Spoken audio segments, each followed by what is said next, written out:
नमस्ते। आज आप सभी का इस नए वीडियो में मैं फिर से स्वागत करती हूँ।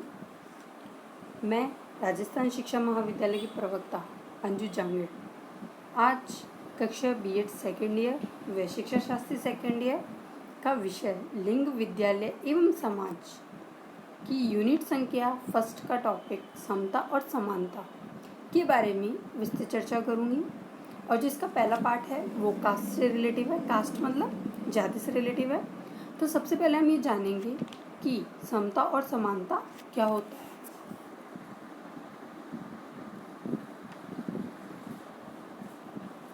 जाति, वर्ग, धर्म, नस्ल, विकलांगता एवं क्षेत्र के संबंध में समता एवं समानता। हमारा जो पूरा टॉपिक का नाम है वो यही है, जाति, वर्ग, धर्म, नस्ल, विकलांगता एवं क्षेत्र के संबंध में समता एवं समानता। तो बच्चों, आज सबसे पहले हम जिसका वर्णन करेंगे वो जाति है। लेकिन मैं ये चाहती हूँ कि जाति को जानने से पहले हम समता और समानता का अर्थ जानें कि समता क्या होती है और समानता क्या होती है। तो आइए बच्चों, हम देखते हैं कि समता का क्या अर्थ होता है। समता जैसे कि नाम से एक विदित हो रहा है कि सामान्य अर्थ है सबको एक समान परिस्थितियां उपलब्ध करवाना, अर्थात पक्ष रहित होना, बिना किसी विशिष्ट के पक्ष में रहित होना। मतलब कि सभी जातियों को या सभी धर्मों को या हम कह सकते हैं नस्ल को, विकलांगता को, क्षेत्र को, सभी को समान परिस्थितियां हमें क्या करवानी चाहिए, उपलब्ध करवानी चाहिए। मतलब किसी भी तरह का कोई भी भेदभाव नहीं होना चाहिए। आगे मैं बात करती हूँ समानता का अर्थ। समानता का अर्थ होता है समान व्यवहार करना, अर्थात सभी को एक जैसी परिस्थितियाँ देना। जैसे शिक्षा प्राप्त करने के लिए समाज के सभी लोगों को, चाहे वे किसी भी जाति, धर्म या लिंग के हो, सभी को समान अधिकार दिया गया है। कानून भी सबके लिए समान एवं सभी को उपलब्ध है। मतलब सबके साथ समान व्यवहार करना, तो वो होता है हमारा समानता। सभी को एक जैसी परिस्थितियाँ देना, चाहे वो कोई सी भी जाति का हो, चाहे कोई से भी धर्म का हो, लिंग का हो, सभी को समान अधिकार दिया जाना चाहिए। तो जैसे कि आपने समता और समानता का अर्थ जानना कि समता क्या होती है और समानता क्या होती है। और एक छोटा सा एग्जाम्पल देना चाहूँगी आपको कि उदाहरण के लिए सभी को एक जैसा काम मिले, यह समता है। और सभी को काम मिलने की समान परिस्थितियाँ उपलब्ध हो, यह समानता है। तो बच्चों, अब हम देखते हैं कि जाति क्या होती है। सबसे पहले मैं बताना चाहूँगी कि जाति क्या होती है। जैसे कि एक छोटा सा नॉर्मल सा डायग्राम मैंने आपके सामने बना के रखा है कि जिससे कि आप लोगों को समझ में आ जाए कि जाति को नॉर्मल लैंग्वेज में हम क्या बोलते हैं, या फिर हम ये कह सकते हैं कि जाति शब्द आया कहाँ से है। तो सबसे पहले हम जाति शब्द के बारे में जानेंगे कि जाति शब्द आया कहाँ से, उसका अर्थ क्या होता है। तो सबसे पहले हम देखते हैं कि आपको शुरू में दिख रहा है कि जाति शब्द अंग्रेजी भाषा के कास्ट का हिंदी अनुवाद है। जाति शब्द अंग्रेजी भाषा के कास्ट का हिंदी अनुवाद है। और अंग्रेजी के शब्द की व्युत्पत्ति पुर्तगाली भाषा के कास्टा शब्द से हुई है, जिसका अर्थ होता है मत, विभेद तथा जाति। समझ में आ गया आपको। इसके बाद में है कि अंग्रेजी में कास्ट शब्द स्पेनिश भाषा का शब्द है, जिसका अर्थ होता है वंश, कर्म। तो बच्चों, संस्कृत में जाति को वर्ण कहते हैं, जिसका अर्थ रंग है। तो आपको यहाँ तक समझ में आया कि जाति शब्द कहाँ से आया है और इसको अर्थ क्या होता है, मत, विभेद तथा जाति से रिलेटिव होता है। और जो अंग्रेजी भाषा का जो शब्द है वो कास्ट शब्द स्पेनिश भाषा का शब्द है और इसका अर्थ होता है वंशक्रम। जाति की परिभाषाएं या जाति की डेफिनेशंस। तो सबसे पहले बच्चों मैं बताना चाहूँगी कि डॉक्टर मजूमदार एवं मदान के अनुसार जाति एक बंद वर्ग है, अर्थात जाति समाज में कुछ लोगों का ऐसा वर्ण है जो बंद है। दूसरे शब्दों में कहा जाता है कि जाति प्रथा में सामाजिक गतिशीलता न होने के कारण इसे बंद व्यवस्था भी कहा जाता है। जाति एक तरह का क्या है, बंद वर्ग है। जाति समाज में कुछ लोगों का ऐसा वर्ण है जो बंद है। कहते हैं ना ये इस जाति का है तो वो अपनी अलग जाति बना के रखता है, तो वो एक जब जाति एक लिमिटेशन में आ जाती है ना, तो उसको हम क्या बोलते हैं, एक बंद वर्ग बोलते हैं, जिसमें सामाजिक गतिशीलता नहीं होती है। फिर आगे जो डेफिनेशन है वो है J.H. हंटन के अनुसार जाति एक सामाजिक व्यवस्था है जिसके अंतर्गत एक समाज अनेक आत्म केंद्रित एवं एक दूसरे से पूर्णतया पृथक इकाइयों में विभाजित रहता है और इन इकाइयों के बीच पारस्परिक संबंध के आधार पर सांस्कृतिक रूप से निर्धारित होते हैं।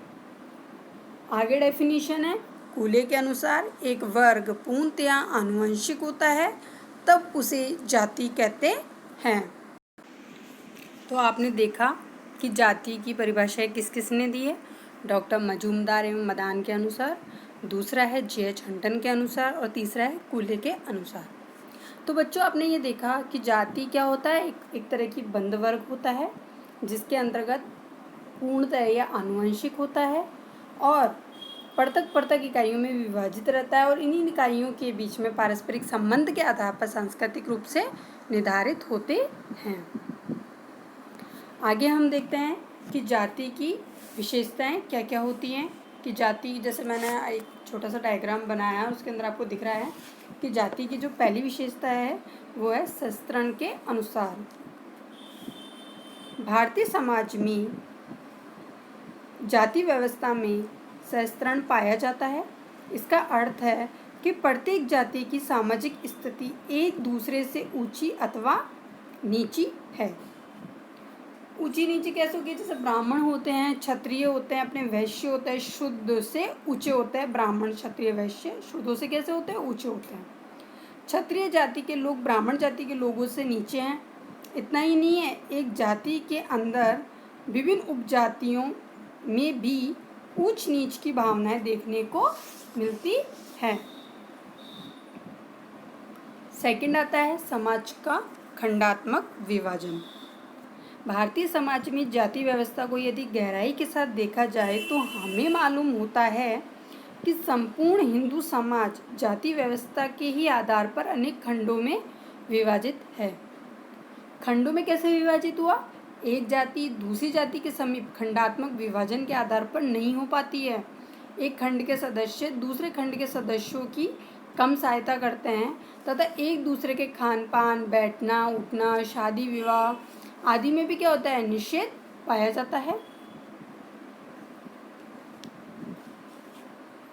उसके बाद में हम बात करते हैं अंतःविवाह की। व्यक्ति जिस जाति में जन्म लेता है वह आजीवन उसी जाति में ही रहता है। बिल्कुल ये रियल फैक्ट है कि व्यक्ति ने जिस जाति में जन्म ले लिया तो वो जाति उसके साथ हमेशा के लिए क्या होती है, जुड़ जाती है। तो प्रत्येक जाति उपजातियों में व्यक्ति तथा प्रत्येक उपजाति का यह विधान था कि वह अपने सदस्यों को अपनी उपजातियों में ही विवाह की अनुमति दे। तो इस प्रकार प्रत्येक उपजाति अंतःविवाही समूह होता है। अंतःविवाह जाति व्यवस्था का सार है।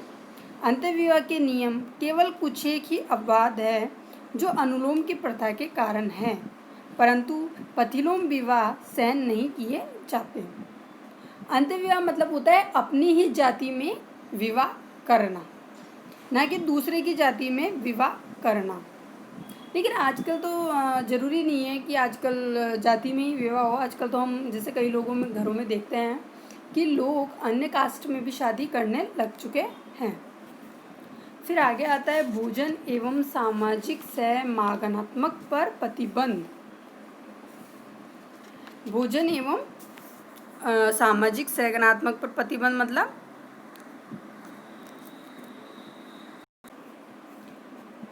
जाति व्यवस्था का एक अन्य तत्व यह भी है कि उच्च जातियां अपनी पवित्रता की सुरक्षा हेतु अनेक जटिल वर्जनाएं लगा देती है। प्रत्येक जाति अपनी उपसंस्कृति का विकास कर लेती है। इस प्रकार भोजन एवं सामाजिक समागम पर अनेक प्रतिबंध होते हैं। किसी जाति के सदस्य से किसी प्रकार का भोजन स्वीकार किया जा सकता है। इस विषय पर भी विस्तृत नियम निर्धारित कर दिए जाते हैं। उदाहरण के तौर पर ब्राह्मण किसी भी जाति से घी में पका हुआ भोजन तो स्वीकार कर सकता है, परंतु वह किसी अन्य जाति से कच्चा भोजन स्वीकार नहीं कर सकता। आगे बात करते हैं हम सामाजिक एवं धार्मिक सोपान की। जाति व्यवस्था का दूसरा महत्वपूर्ण लक्ष्य है, इसमें सामाजिक श्रेष्ठता का एक सुनिश्चित क्रम होता है। प्रत्येक जाति का एक परंपरागत नाम होता है, यथा वैश्य, ब्राह्मण आदि होता है, तो इसे दूसरी जातियों से विलग कर देते हैं। संपूर्ण समाज विभिन्न जातियों में विभाजित होता है, जिनमें उच्च तथा निम्न का विचार होता है। हम देखते हैं ना कि ब्राह्मणों को हमेशा शिखर पर ही बताया जाता है कि जो प्रथम जो होते हैं लोग वो ब्राह्मण ही होते हैं, और जातियों से हम लोग क्या करते हैं, और जातियों को हम कैसे रखते हैं, नीचे की तरफ रखते हैं।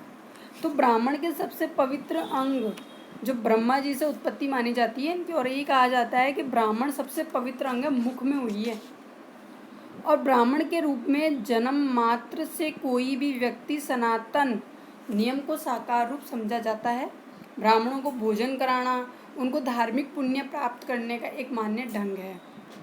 ब्राह्मण का सृष्टि में प्रत्येक वस्तु पर अधिकार है, सारा संसार इसकी संपत्ति है, और दूसरे लोग इसकी कृपा पर जीवित है। पता नहीं ये चीज़ें कहने लायक है या नहीं है, लेकिन जो कहते हैं कि ब्रह्मा के मुख से इनकी उत्पत्ति हुई थी, तो ये सबसे उच्च माने जाते हैं। तो सामाजिक और धार्मिक सोपान की अगर हम बात करते हैं, तो सामाजिक और धार्मिक सोपान का मतलब यही होता है कि आज मंदिरों में भी ब्राह्मणों को ही महत्वपूर्ण स्थान दिया जाता है, वो लोग ही पूजा पाठ करवाते हैं। तो ये हमारी जाति की विशेषताएं हैं। आगे हम बात करते हैं जाति प्रथा के गुण। जाति प्रथा के गुण कौन कौन से होते हैं? जाति प्रथा के गुणों की हम बात करते हैं। जाति प्रथा के गुण, पहला है सामाजिक स्थिति का निर्धारण। सबसे पहला हमारा जो गुण है वो है सामाजिक स्थिति का निर्धारण। सामान्यतः तौर पे हम लोग देखते हैं कि जाति के आधार पर व्यक्ति की समाज में जो स्थिति निर्धारित होती है, जिसकी संपत्ति, निधनता, सफलता, असफलता और व्यक्तिगत गुण दोषों के आधार पर परिवर्तित नहीं किया जा सकता। यह स्थिति तब तक बनी रहती है जब तक कि वो जाति के नियमों की अवहेलना न करे। सामाजिक स्थिति का निर्धारण यह है कि जाति के आधार पर व्यक्ति की समाज में जो स्थिति निर्धारित होती है वो उसकी संपत्ति, उसकी निधनता, उसकी सफलता, असफलता और उसके व्यक्तिगत गुण दोषों के आधार पर परिवर्तित नहीं किया जा सकता। ये स्थिति तब तक बनी रहती है जब तक कि जाति के नियमों की अवहेलना न करे। व्यवसाय का निर्धारण बिल्कुल पीढ़ी दर पीढ़ी चलती रहती है। व्यवसाय का निर्धारण पहले से ही कर लिया जाता है कि समाज में प्रत्येक जाति का एक परंपरागत व्यवसाय होता है, इसलिए व्यक्ति के सामने व्यवसाय का चयन करने में कोई भी समस्या नहीं होती है और नई व्यावसायिक प्रतिस्पर्धा भी पाई जाती है। बिल्कुल, अगर बढ़ई का जो लड़का होगा तो वो क्या काम करेगा? बढ़ई का बच्चा क्या काम करेगा? लकड़ी का करेगा अपने पापा के साथ। अगर सुनार का बेटा होगा वो क्या काम करेगा? सुनार का करेगा। तो इनको व्यवसाय को निर्धारित करने की ज़रूरत नहीं पड़ती है और उनको व्यवसाय का चयन करने में भी कोई समस्या नहीं आती है। आगे हम बात करते हैं मानसिक सुरक्षा का पाया जाना। सामान्य तौर पे हम लोग देखते हैं कि एक जाति प्रत्येक व्यक्ति का पद व कार्य जन्म से निर्धारित करती है। इसके अंतर्गत प्रत्येक व्यक्ति यह समझता है कि उसे किस समूह में विवाह करना है, किस प्रकार के धार्मिक, राजनीतिक व सामाजिक कार्यों में भाग लेना है। ये सभी नियम पहले से ही निर्धारित रहते हैं, अतः व्यक्ति को मानसिक सुरक्षा व संतोष की प्राप्ति होती है। बिल्कुल ये बात हम लोग देख सकते हैं कि सामान्य तौर पे हम लोग ये देखते हैं ना कि एक जाति प्रत्येक व्यक्ति का पद और कार्य जन्म से ही निर्धारित करके चलते हैं। ठीक है, हम पहले से ये निर्धारित कर लेते हैं कि अगर यह बच्चा इस जाति में हुआ है तो उसकी धार्मिकता क्या होगी, उसके राजनीतिक पहलू क्या होंगे, उसके सामाजिक कार्यों में कौन कौन से सामाजिक कार्यों में से भाग लेना है। तो ये जन्म से ये चीज़ें क्या होती है, निर्धारित हो जाती है। फिर आता है धार्मिक भावना का हास्य न होने देना। जाति का प्रत्येक जाति का धर्म के क्षेत्र में व्यक्ति के जीवन पर स्पष्ट प्रभाव दिखता है। जैसे एक राइटर थे हंटन ने लिखा था कि धार्मिक क्षेत्र में जाति व्यवस्था इस प्रकार से कार्य करती है कि बदलते हुए नैतिक आदर्शों अथवा जनमत के झुकाव के अनुसार जाति सामाजिक एवं धार्मिक व्यवहार विधान परिवर्तित कर सकती है और इसमें सुधार भी ला सकती है। तो हमने देखा कि जाति प्रथा के गुण क्या क्या होते हैं। आगे हम कोई बात करते हैं कि भारतीय संविधान में भी सभी जातियों मत संप्रदायों को एक साथ लाने के लिए सभी को समान रूप से अधिकार प्रदान किए गए हैं तथा अस्पृश्यता का अंत अनुच्छेद 17 किसी भी धर्म जाति आदि के मानने की स्वतंत्रता प्रदान की गई है। भारत में आज अनेक जातियां उपजातियां प्रचलित हैं, फिर भी राज्य और राष्ट्र की अपनी न तो कोई जाति विशेष है और ना ही कोई जाति विशेष के प्रति उसका झुकाव है।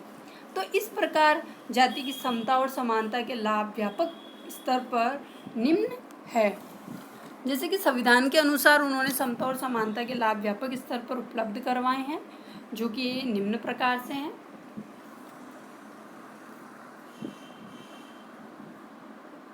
प्रेम और सद्भावना में वृद्धि होती है।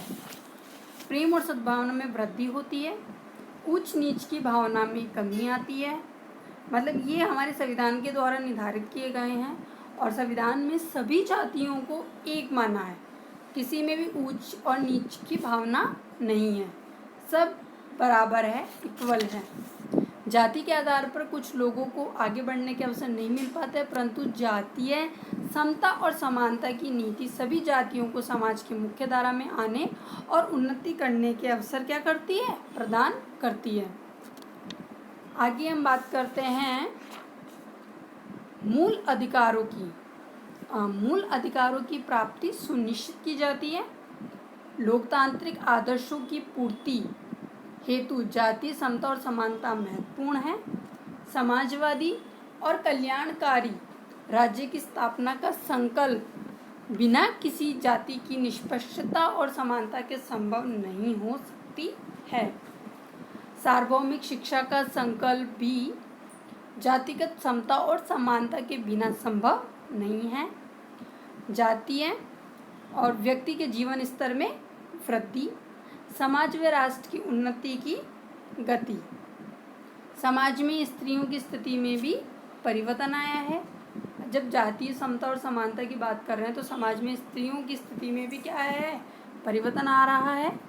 और सामाजिक कुरीतियों और शोषण की प्रवृत्ति पर भी विराम लग रहे हैं।